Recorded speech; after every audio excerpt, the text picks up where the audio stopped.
I recently got a message from a founder that I'd backed a few years back. There was a secondary demand for my shares, and the offer was 3 times my original investment. On paper, I'd been sitting on that great return for a while, but this was the first time it was actual real money sitting in front of me, and I had to decide, do I take it or do I hold? Hi, I'm Rupa Poppet, the founder and managing partner of Araya Ventures and the House of Araya. Because this video is about what it actually looks like when a thesis plays out, I want to give you something that shows the other side of that. I've put together a teardown of one of our actual investments at Araya, what I saw, how I evaluated it, what the terms looked like, what happened, and what I learned. It's called Inside the Decision. It's a PDF and it's anonymized. You just need to drop your email to access it. The link is in the description. I had a recent exit in a company that I backed back in 2021 in my angel portfolio. I'll tell you a little bit about the company and then I'll share a little bit about what I learned from it. The company was called Indy Wild. It's founded by 2 founders called Deepa Khosla and her husband Oleg Büller. It's a consumer business that essentially brings together the ancient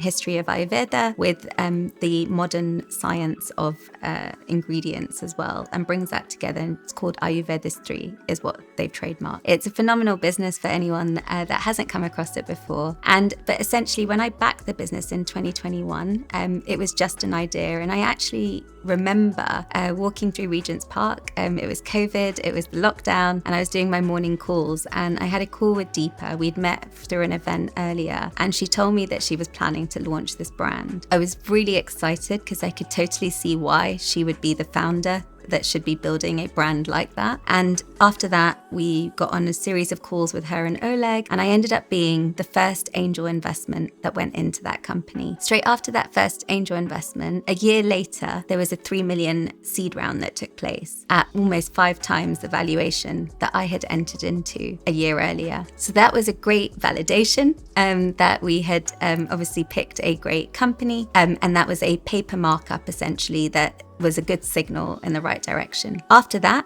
we had a pre-Series A round more recently, and the company had another significant valuation at that point. So on paper, it's been phenomenal growth, and I am so excited to continue backing this business. And then very recently had an email from Oleg to say that there was an opportunity for a secondary exit for any one of the early investors that were interested. Now, I still have huge conviction in this business, and as we know in portfolio construction, if you have great outliers, you would follow on. For example, like I did in the seed round, you will also continue to keep that in your portfolio because you want that outsized return at the end to kind of drive the returns of your portfolio. However, at the same time, the secondary exit also seemed like an opportunity to take some money off the table. And as we all know, angel investing is an illiquid asset class. So we invest in these startups and we don't really know when capital might come back again, and we don't know when we might see our returns. And so we will always have these signals along the way of brilliant funding rounds, growth in the business, and all of these sorts of things that, for example, Indy Wild has had, and it's incredible. And I think at the same time,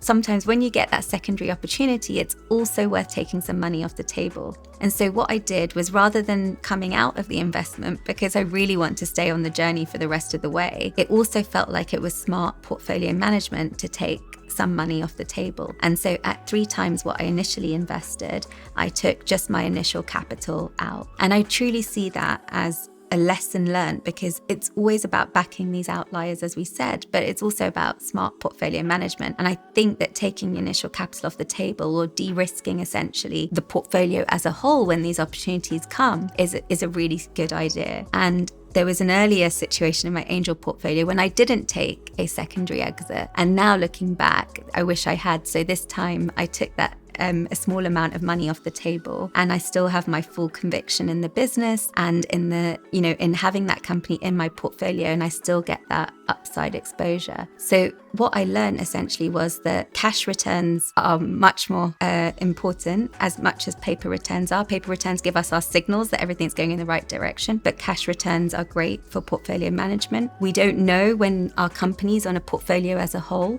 will give us our returns, and at what time different companies will have their exits. So it's always great to take money off the table when you can and de-risk. And essentially, angel investing, portfolio construction is so so important. And it just reminded me of that, because we want to make sure we still have exposure in our outliers, and we also continue to follow on and take those advantages to build our ownership in those companies in times where things are going well. But it's also great to have that balance and take money off the table when you can.